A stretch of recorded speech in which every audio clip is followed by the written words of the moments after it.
Hey all, I'm genuinely torn about this and need some clarity. Every year our family has a reunion where different members host. This year it's my younger sister's turn. She's been vegan for about 3 years and is quite passionate about it. We all respect her choices and make sure there are a good variety of vegan options whenever we have family gatherings.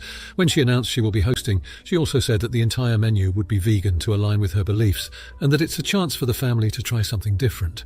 Some family members were excited, but others, including many of the older folks, were pretty upset and felt like they were being forced into her lifestyle, even if just for one meal. I spoke to her privately and asked if she would be open to including a few non-vegan dishes for those who aren't keen on a full vegan menu. She got quite defensive, saying this was her chance to showcase veganism and that for one meal, everyone can give it a go. I respect her beliefs, but I also think that forcing an entire family to adopt her choices, even if just for one meal, isn't fair. She's now upset with me for not being supportive and says I'm not respecting her choices. Am I the idiot? Update. Wow, lots of good thoughts. Thought I would answer a couple of questions here so they're not lost in the comments. 1. There is no set rota. The hosting goes to whoever wants to host the most, hasn't hosted before. In this case, she wanted to host. 2. We have managed to come to a compromise where people can bring their own food as long as it doesn't contain meat, which I think is fair. 3. Just for some more context, she works at a well-known UK fast food place, so has no issues handling / preparing / serving meat, although I get that this can be different at home. Now, for a few comments before the update. Comment 1. You're the idiot, it's one meal. Okay, fair enough if she spends the entire reunion as a lecture on veganism and actively tries to make her guests feel guilty. That would be wrong. But it's a vegan-hosted party. I really don't see the wrong in her showcasing vegan food there as everyone can eat it. The logic of, we accommodate your diet, why not ours, isn't as sound as you think it is. Her diet has to be accommodated for as her diet doesn't conform to the norms. She wouldn't have anything to eat if nobody actively thought to. Whereas everybody can eat what she's offering, they just don't want to. I honestly just think this is more about it being vegan than anything else. When I worked in a pub, we would write up new beers on chalkboard menus. I remember changing the sign to a new beer. The same guy who had bought it earlier and liked it came in a couple days later after I had added to the chalkboard vegan. I'd forgotten when I first changed it and updated it later. He must have forgotten he'd already tried it and absolutely balked at the idea of a vegan beer, haha. Same thing when I used to hand out free hot meals for Food Not Bombs, which if you don't know is an organisation that uses binned food from supermarkets to use up otherwise wasted food from being sent to landmills. Had a couple people happy enough to grab a free bowl knowing it was from a bin, but as soon as I said vegan would put it down again, haha. It's one meal though, it really won't hurt your family to try out her food. Comment 2. You're the idiot. It's one meal and she's hosting. People act like vegan meals come from Martian farms via teleportation. It's literally just everything you eat except for the meat, dairy and eggs. Honey, if you're going to be weird about it. It's like someone says the word vegan and people forget they have been eating vegetables and fruits for years. Oreos are vegan. There will probably be a fruit tray, some vegetables and dips, and some larger family-style dishes. If you are interested in being helpful, let her know some things you think will be crowd-pleasers. A burrito bar, baked beans, grilled vegetables. If anyone is upset, they can do whatever vegans have done for decades and bring a little something for themselves or eat before or after. Edit. If you want to offer some good faith help, remind your sister that a lot of people are sensitive to soy, and that she will want to label any food that has unexpected ingredients so nobody eats anything they're allergic to. Comment 3. Honestly, I think you're the idiot. Not in a big way, I get. It's not what you usually look forward to or are used to with meals. But it's one meal. I grew up with 2 vegetarian friends, whole family, and when they had me over, even as a kid, I knew I shouldn't expect or ask for meat. You say you respect her beliefs, but want her to go against them for you all in her own home. Veganism is based on a strongly held personal belief related to their morals, and in that way is similar to religion. You wouldn't go somewhere a Muslim is hosting and expect them to still serve pork to you because you love and eat it. You're asking her to put aside her beliefs for your taste. There is still tons of variety and delicious options with vegan food, so much. Be more open-minded to something different for one meal. If you really expect to just completely hate any meal with no animal products, smash a burger beforehand and politely pick at whatever looks best when you're there. Now for the update. Well, it's been 2 weeks since the family gathering and let me just say, it was a disaster. My sister's vegan food was actually a hit with most of our relatives. I think she underestimated our willingness to try new things and there were some unexpected converts. But the real drama didn't come from the food, but from the unexpected fallout of our compromise. So Aunt Carol, ever the traditionalist, brought her famous meat lasagna. She's been making it for family gatherings since I was a kid, and it's a crowd pleaser. Now we'd agreed that no one would bring meat dishes, but Aunt Carol reasoned that since lasagna is primarily pasta and cheese, it would be acceptable. Logical, yes, but in line with the agreement, no. When my sister saw the lasagna, she lost it. Totally. She accused Aunt Carol of disrespecting her beliefs and home, while Aunt Carol insisted she'd done nothing wrong. It devolved into a full-blown shouting match. Family members tried to intervene, but it was like trying to stop a freight train. Then out of nowhere, our dog Baxter bolts towards the lasagna, knocking it onto the white living room carpet. Aunt Carol shrieks, my sister starts laughing, and I'm left to deal with a meat sauce-stained carpet and a hyperactive dog. After the lasagna incident, the family reunion pretty much imploded. Most of our family members left early, citing the tension as too much to handle, and my sister hasn't spoken to Aunt Carol since.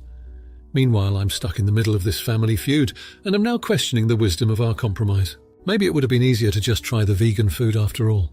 After the dust settled and I looked at the absolute mess, I couldn't help but laugh at the absurdity of it all. Lesson learned. Next time, we're catering. TLDR. The family reunion was a disaster. Aunt Carol brought a meat lasagna to a vegan party, our dog made a mess, and a family feud has ensued. Now for the comments. Comment 1. Not the idiot. It's common courtesy to respect the dietary choices of the host or hostess when attending a party. Aunt Carol was completely out of line for bringing a meat lasagna to a vegan party, knowing full well that her sister is vegan, and presumably many of the guests as well. It's one thing to not agree with someone's lifestyle, but it's another to blatantly disrespect it in such a manner. Furthermore, the dog mishap is unfortunate, but it wouldn't have happened if Aunt Carol hadn't brought the lasagna in the first place. As far as the tension, that's unfortunately a natural consequence when people don't respect boundaries. Going forward, it might be worth considering a more structured approach to food at these gatherings to avoid such issues. Comment 2. Everyone sucks here. Yes, Aunt Carol was wrong for not respecting the vegan theme of the party, but it seems there were deeper issues at play here. The reaction of the hostess and the subsequent escalation of the situation into a full-blown argument shows a lack of communication and a build-up of tension within the family. It's not about the lasagna, it's about the lack of respect and understanding among family members. Also, the hostess could have been more proactive in ensuring all guests were aware and adhering to the vegan theme, thereby preventing such an incident. The dog knocking over the lasagna is unfortunate, but it's a risk one runs when animals are present near food. Comment 3. You're the idiot. While Aunt Carol should have respected the dietary preferences of the host, it's also important to remember that not everyone shares the same dietary practices or opinions on food. It seems like the narrator and the hostess may have been too quick to judge Aunt Carol's actions without considering her point of view. Yes, the dog knocking over the lasagna onto the carpet was unfortunate, but it's also a reminder to be more careful around pets during gatherings. Also, the fact that most of the family members left early, and there has been ongoing tension since the incident, suggests that there may be deeper issues at hand. Perhaps next time, instead of relying on humour to diffuse the situation, the narrator could play a more active role in resolving the conflict. Now for the next story. I, 32-year-old male, am getting married to my long-term girlfriend Gemma, 30-year-old female, at the end of November. Now Gemma and I are having a small wedding with only close family and friends invited. This is mainly because we don't want it to be an inconvenience to others, and choosing a venue is really hard due to Gemma's allergy. Gemma is allergic to dogs and is terrified of them due to a freak accident when she was younger. That's also when she found out she is allergic to them. While her allergy is not deadly, even when taking anti-allergies, her face would get significantly swollen, have red marks all over it that are visible even with heavy makeup, and she would constantly sneeze. Lockdown was a blessing in a way that she could wear a face mask that was helping with allergies. She is still trying to wear face masks to help her, but can't always do it inside as people immediately think she is ill and don't really want to have us in their restaurants, cafes. And now, to the issue. My sister Kate has diabetes and has a service dog named Lenny to help her. I absolutely adore him, and Gemma is not scared of him either. However, due to Gemma's allergies, I've reminded Kate not to take Lenny to our wedding. I was dropping some parcels for her this week as she was away, and they were sent to my house. I believe my future wife should be able to enjoy her day without the swelling, which would be hard to avoid due to the venue being quite small and private.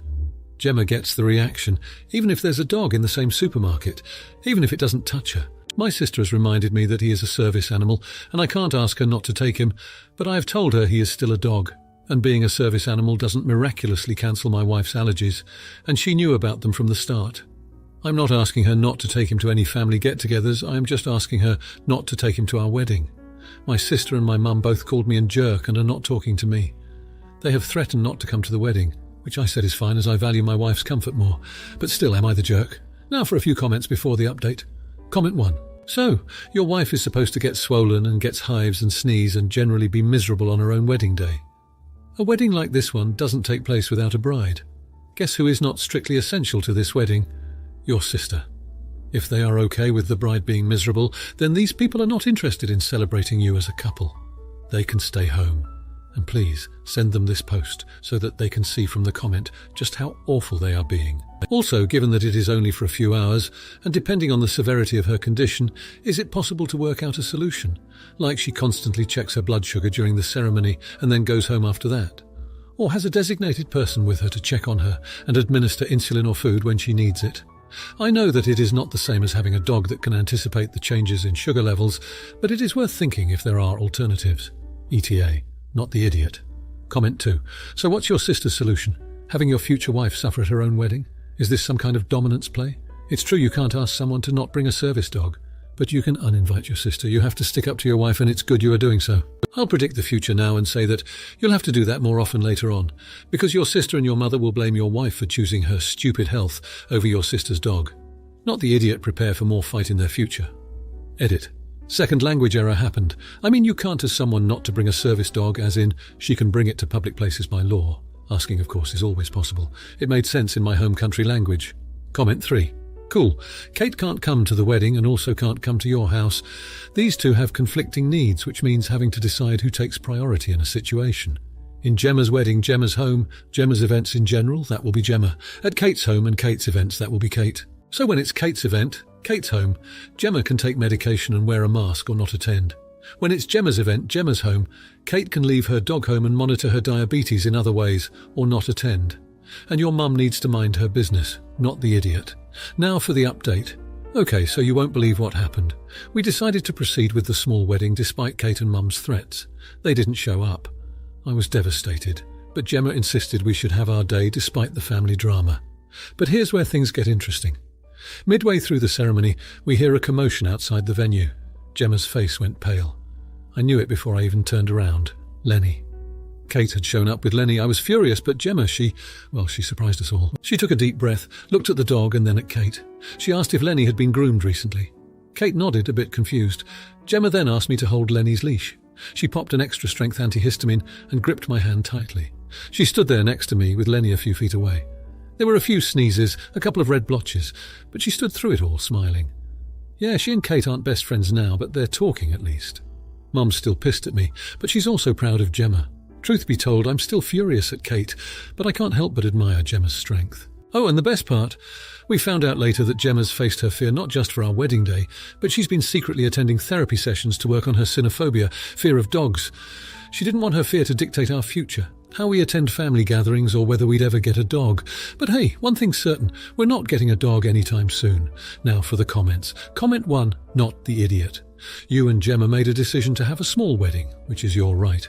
It's a celebration of your love and commitment to each other, and it should reflect your wishes. Kate's choice to disrupt the ceremony with Lenny, fully aware of Gemma's cynophobia, shows a lack of respect for your decisions. It's commendable that Gemma handled the situation so gracefully and even used it as an opportunity to face her fears. However, Kate should have respected your wishes and not tried to force a confrontation. Comment 2. Not the idiot, but I would encourage you to have a conversation with Kate about her actions. It sounds like she might not fully understand the magnitude of the fear Gemma has been working to overcome. Although Gemma managed the situation well, it could have gone very differently. It's important that Kate recognizes her actions were not supportive or respectful. At the same time, it's great to hear that Gemma has been proactive in addressing her fears, and it's clear you respect and admire her strength. Comment 3, not the idiot. Not the fact that you're not planning on getting a dog despite Gemma's progress shows that you're both making decisions based on what's best for you as a couple, not just what others expect or want from you. That's healthy and shows a strong foundation for your marriage. You have every right to be upset with Kate for her intrusion. But remember, it's important to communicate these feelings constructively. It's clear that Gemma is making strides in therapy, and her actions at the wedding were a testament to her bravery.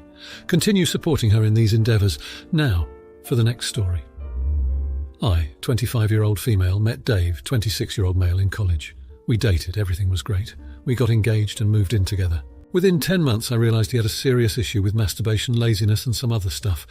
Sue, 25-year-old female, has been my friend for years and was supposed to be my maid of honour.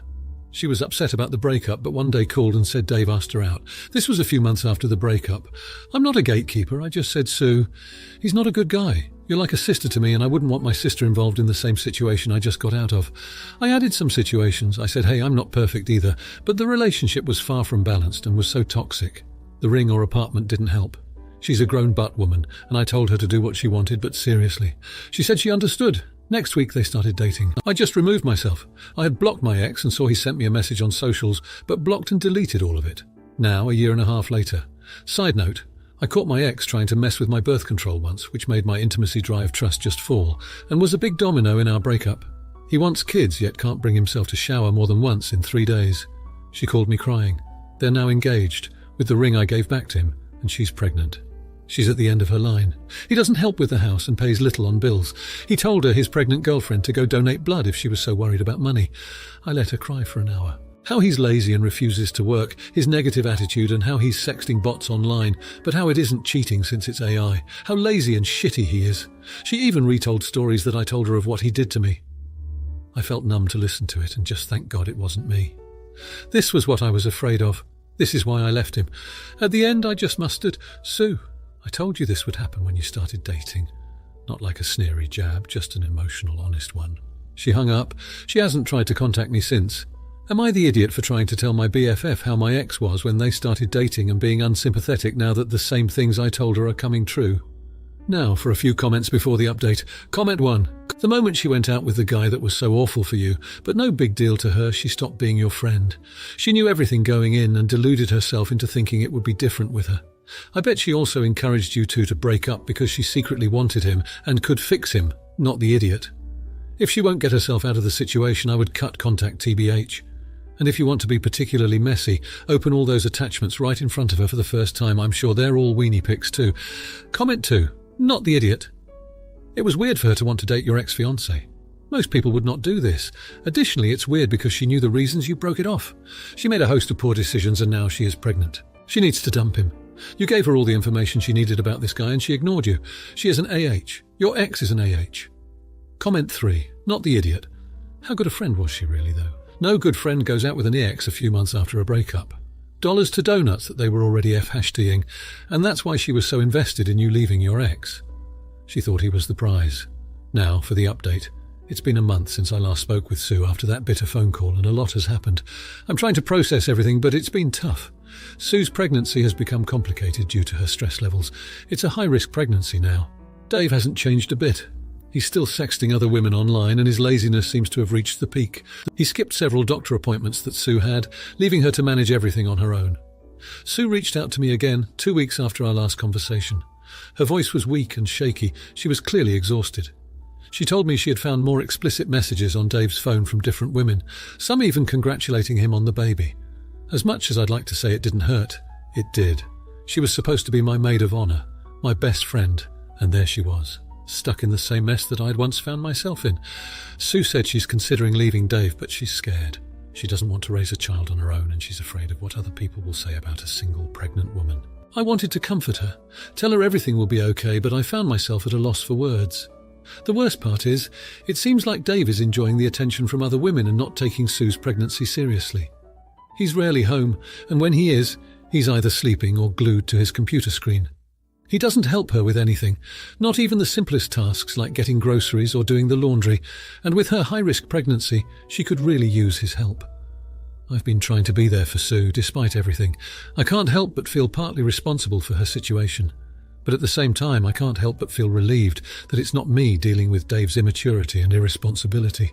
It's a hell of a roller coaster of emotions, and I'm just trying to hold on. I wish Sue had listened when I warned her about Dave, but what's done is done, and all we can do now is try to move forward. Now for the comments. Comment 1. Not the idiot. Emotionally, this is an incredibly tough situation to be in, but logically speaking, you are not responsible for the actions of Sue's partner, Dave. Sue is an adult, and it was her decision to be in a relationship. She is also responsible for her choices, such as continuing to be with Dave despite his behaviour. It's natural to feel guilty considering your close relationship with Sue, but ultimately this is not your predicament to resolve. While it's admirable that you're trying to support Sue, do remember that you are not obligated to fix her situation. She needs to make the choice that's best for her and her baby. Comment 2. No idiots here. It's clear you care for Sue and are trying to do your best to support her. It's also evident that Sue is under a lot of stress and is struggling with a difficult decision. It's important to remember that while you can provide advice and emotional support, only Sue can determine what's best for her and her unborn child. Instead of feeling relieved that you're not in her situation, maybe it would be more helpful to facilitate resources or professional help for Sue. She is dealing with a potential breakup, a high-risk pregnancy, and an unfaithful partner. These are heavy issues that may require more than just a friend's support. Comment 3. Everyone sucks here except Sue. Dave's behaviour is absolutely unacceptable, and it's understandable why Sue is considering leaving. However, it's not fair for Sue to dump all her problems onto you either. You're her friend, not her therapist. It's great that you want to support Sue, but don't forget to set boundaries.